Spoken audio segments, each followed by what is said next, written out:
rendez-vous des juristes. J'aimerais connaître l'indice de fermage pour l'année 2022.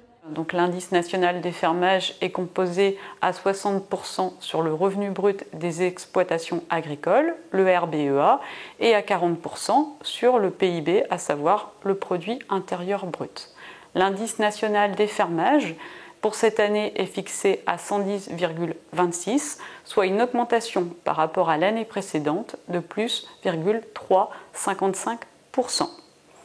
Selon les départements bretons, nous avons des échéances de fermage qui sont différentes. Pour le département des Côtes-d'Armor et du Morbihan, les échéances de fermage sont du 1er septembre 2022 au 31 août 2023. Pour le département du Finistère, les échéances de fermage sont du 29 septembre 2022 au 28 septembre 2023. Et enfin, pour le département d'Ille-et-Vilaine, les échéances de fermage sont du 1er octobre 2022 au 30 septembre 2023.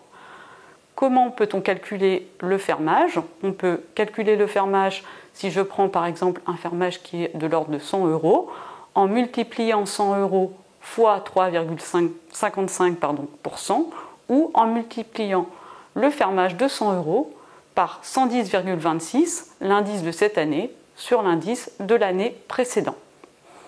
En plus du montant du loyer, le locataire doit régler une quote-part de la taxe foncière. Habituellement, s'il n'y a pas de précision dans le bail, cette quote-part de taxe foncière est de 20% de la taxe foncière, taxe communale, et de 50% de la taxe chambre d'agriculture. Depuis la loi de finances 2006, il y a une exonération au bénéfice des agriculteurs qui a été ouverte sur la partie communale. Dès lors, tout agriculteur qui habituellement réglait 20% de cette taxe communale réglera un montant de 0 €. Concernant du coup la partie chambre d'agriculture, donc s'il n'y a aucune précision particulière dans le bail, donc c'est 50% de la chambre d'agriculture qui est due par le locataire, plus 8% des frais de gestion.